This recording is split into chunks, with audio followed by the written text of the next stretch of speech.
buufte attamiin lafoona irratti na dhiifta Boko namanatti moo en qabu waa'ee koo beekta Harki kee naman kaanesu harki ormaa namatti ulfaata Yaa koo naaf dhaga'i yaa Yesuus koo maraanaata Harki kee naman kaanesu harki ormaa namatti ulfaata Yaa koo naaf dhaga'i yaa Yesuus koo maraanaata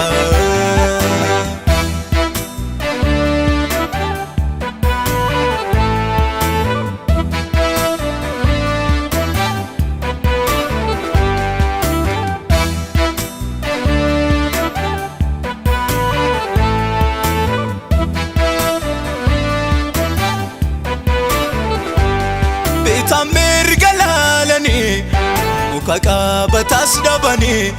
nangatini ya Waaqako jechuun yemmuu sawaamani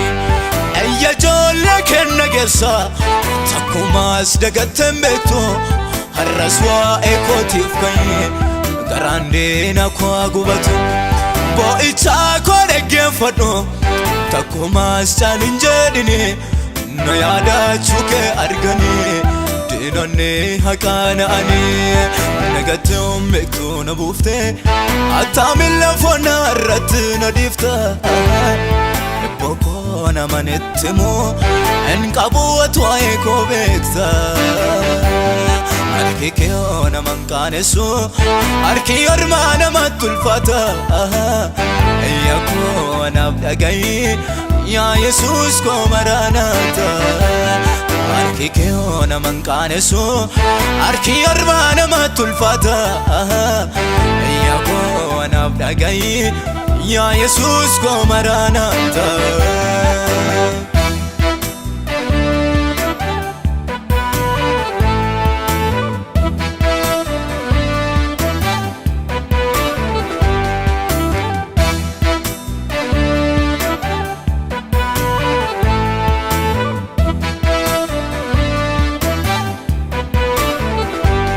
Waaqayyoon keessa yaadatu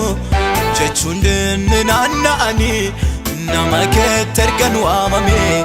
maaliif na gattaarinaani ulaagaa guutuu dadhabe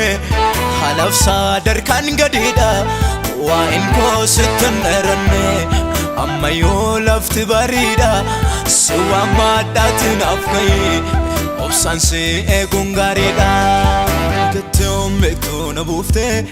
attamiin lafoona irratti na dhiifta Boko namanatti moo en qabu waa'ee koo beekta Harki kee naman kaanesu harki ormaa namatti ulfaata Yaa koo naaf dhaga'i yaa Yesuus koo maraanaata Harki kee naman kaanesu harki ormaa namatti ulfaata Yaa koo naaf dhaga'i yaa Yesuus koo maraanaata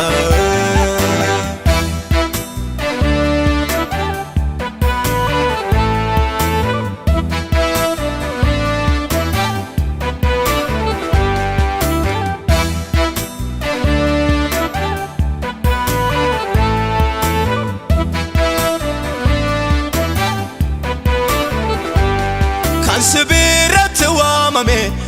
takkuma gatame nafo yeroo keetti namaaf goota kakkuun kee karaatti nafo kana beeketuun si eegu jechannaa dhiibu baay'eeni kanaaf gaatiitti bal'adha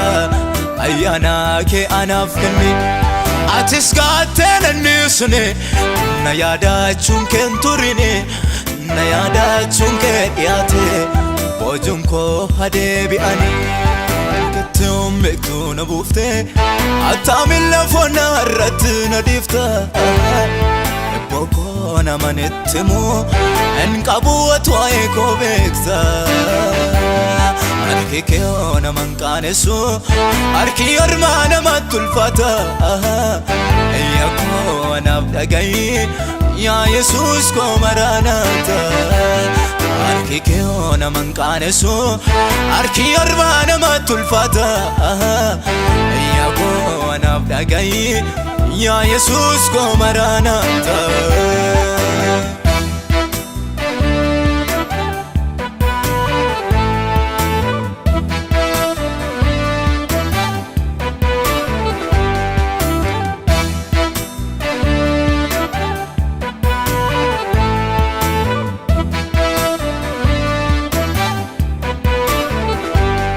Arraskaara keettaniya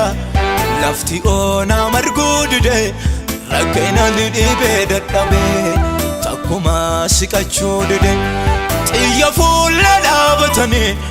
gadhiisuun namanni boo riqicha qalloorraan jira harki kee maaliif nan qabu harki kee maaliif nan qabu harki kee maaliif nan qabu harki kee maaliif nan qabu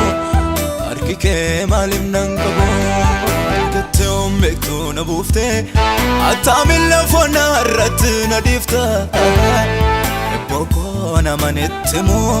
hin qabu atu waa'ee koo beekta harki kee yoo naman qaanessu harki ormaa namatti ulfaata yaa koo anaaf dhaga'i yaa Yesuus koo Maraanaata. harki kee yoo naman qaanessu harki ormaa namatti ulfaata yaa koo anaaf dhaga'i yaa Yesuus koo Maraanaata.